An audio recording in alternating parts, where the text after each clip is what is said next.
Hi everyone. Let's start today's diary a bit differently, with a practical demonstration.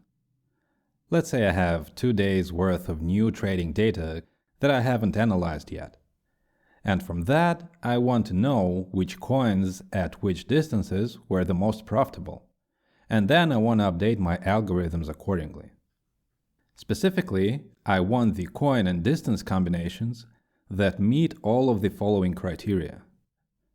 An overall ROE level of at least 0.6%, a profit-to-loss ratio of at least 4, the number of trades should be at least 3, and they should have happened within the BTC volatility range of 0 to 0.5%.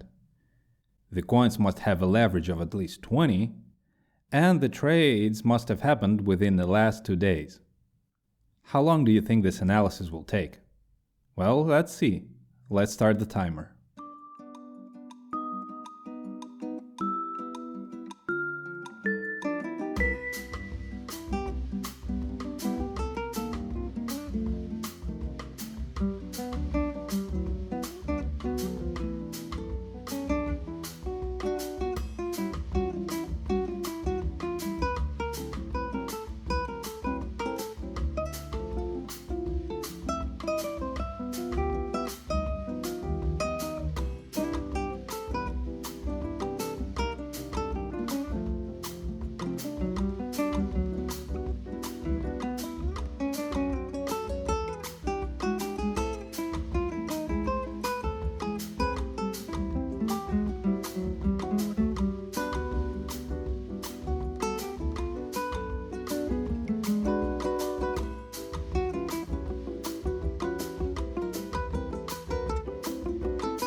I hope you are as satisfied with this demonstration as I am, and you see its potential. This will be a 2-part video. Here in the first part, I will explain why I spent almost 2 weeks making and perfecting this whitelist generator, and I will show you how it works. And in the second video, I will look at the practical applications, limitations, and further insights and considerations that can be drawn from it. As you may remember, I used to run a large set of emulated algorithms, expecting to get from them a snapshot of the market, which I was going to analyze, filter, and extrapolate to my real algorithms to make money. It seemed fine as a concept, but there are 3 general problems. First, I bit off more than I could chew, or rather more than the core could. The emulated algorithms were so demanding to resources that they had, first of all, handicapped all my real algorithms, making them slow and unresponsive, and secondly, for that same reason, they collected a lot of garbage data, which could not be reasonably filtered out of the dataset. This was described in detail in my previous diary number 26, so you can go back and check it out. The fact that I had to throw out several months' worth of contaminated data can be viewed as a setback, and in some sense it is, but I have learned valuable lessons from these mistakes and used the experience as an improvement opportunity. So, no hard feelings. The second problem was with the selection criteria for what constitutes a good coin and distance combination. Since at the time my ROE calculation was incorrect, and more importantly, I did realize that it was incorrect, I relied only on the one thing that I could calculate reliably, which is the profit-to-loss ratio. Overall, this is a decent indicator and it works most of the time. However, let me show you where it fails. Having figured out the correct ROE calculation, I have added it to my existing dataset, and this is what I found. Look here at dusk on the buy side. It does pass the profit-to-loss ratio test. 4 is what we're aiming for, right? 4 profits and only 1 loss. But check out the ROE. It is minus 0.73%. In this case, 1 loss of over 1.5% negates the 4 modest profits of around 0.2%. Not good. Let's take another example. UMA on the sell side. The profit-to-loss ratio is 5. Great. But as you can already see from the screen, the ROE is an abysmal negative 4.29%. Among the 12 trades, there are only 2 losses, but huge ones, at over 3% each, thus defeating the whole purpose of trading this pair at this distance. Therefore, this is an oversight that I intended to fix with my updated tool. The third problem was that the analysis was partly automated, but partly manual. I had to go sifting through the pivot table to manually find the best ratios, figure out whether the data is statistically significant based on the number of trades, check out the max leverages for these coins to decide whether to keep them or not. Then I had to copy and paste the coin and distance into a separate table, make it look pretty and clear, and then type the whole thing into my algorithms in the terminal. That is some amount of effort. Taking a closer look though, there was really nothing I was doing manually that couldn't be automated, except for the typing part. So I set out to do exactly that, plus solve the first 2 problems with my previous setup. The core load and interference of emulated and real trades was solved by getting a second server and air-gapping the real algorithms from the data collection algorithms. Now I am able to collect data and check for exceptions in a more controlled manner and environment. A side benefit of this is that now I have a basis for comparison if something goes wrong. Let's say there were latency problems, and now having 2 servers, I can check whether this was specific to a server or if it was a general exchange problem. Now let's go to the rest of the issues that are solvable in the spreadsheets. You have seen the workflow and the data flow in the demonstration at the beginning of this video, so let's break it down. The first few steps you are already familiar with if you have seen a few of my previous diaries.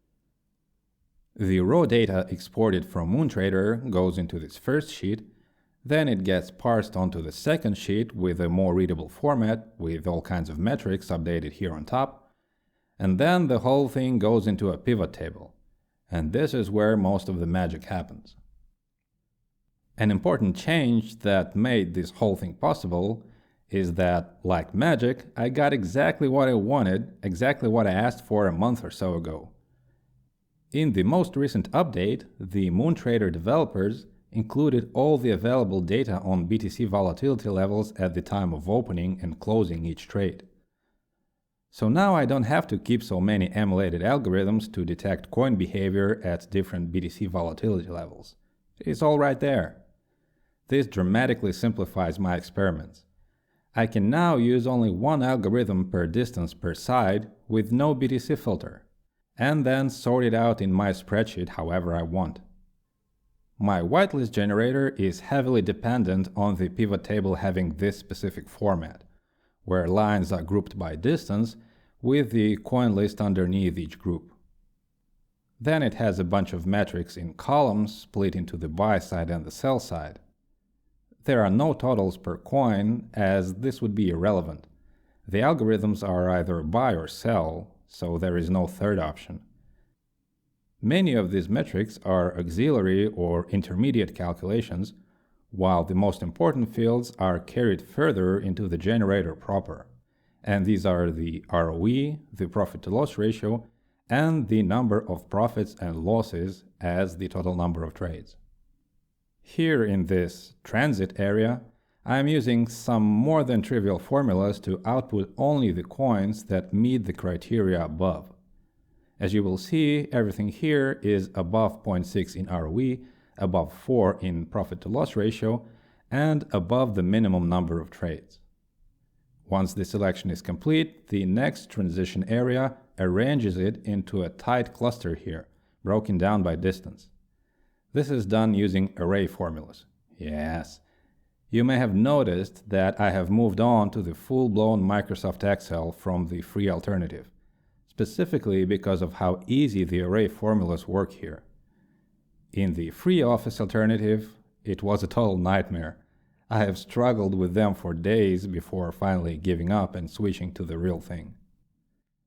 So this formula basically lists across all the unique distance values from this column.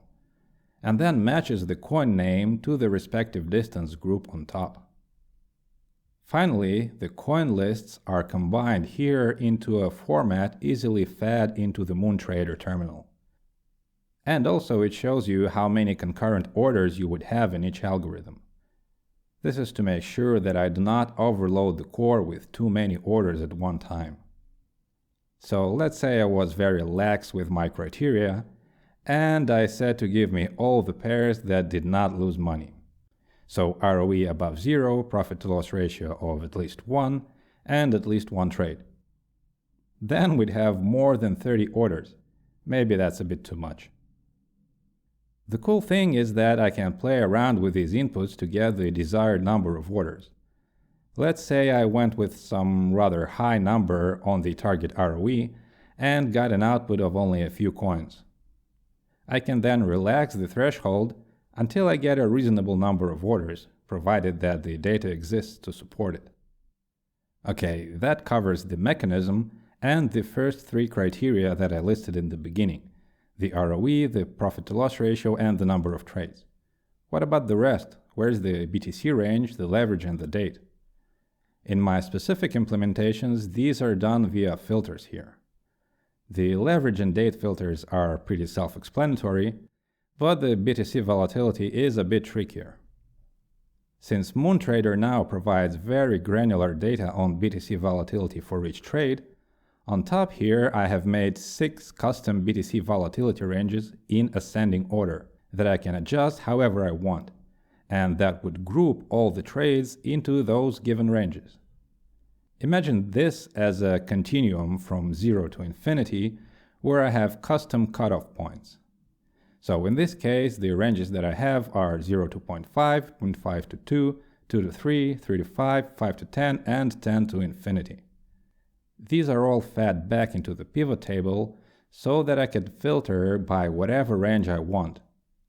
Currently, I have 0 to 0.5 and 0.5 to 2 available. So if I were to change this to 1 and then refresh the pivot table, I'd get different filtering ranges here. I even went as far as foolproofing the input. If I enter something that deviates from the ascending order, I get a red highlight here. No wonder it took me so long to get to this point. You know, anytime I sat down to prepare for this video, I found some cool new thing that I could add, and I went at it for hours and hours on end until I got it just right. But back to the process. So essentially, the only manual thing before pasting the coin list into the algorithm would be to node the specific BTC volatility range in the filter that this selection applies to, and then to make sure that the real algorithm has that filter turned on. That's it. That's how my new invention works. As always, there is another follow-up question that has to be answered. Now what? How and when is this thing useful? I have a dedicated video for that in the works, so stay tuned.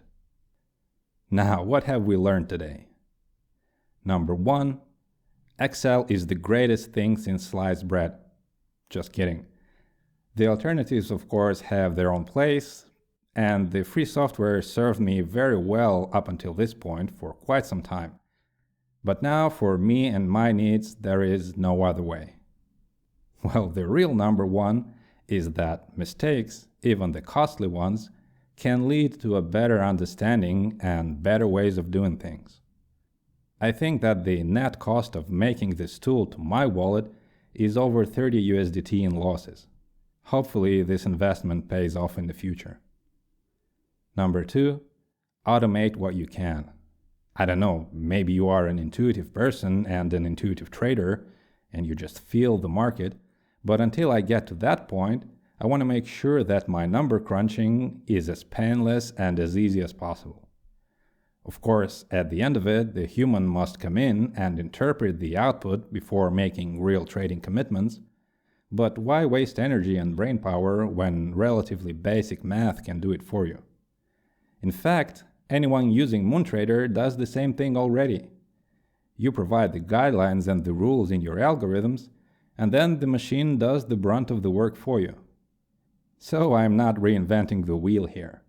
I'm just making my own tiny MoonTrader analytics tool. Number 3. Keep up with the updates.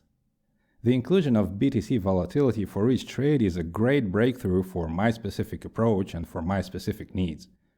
It makes things so much easier for me. Maybe there's something else that you've been waiting for there. Who knows? Check it out. That is it for today. Stay tuned for the second part of the video.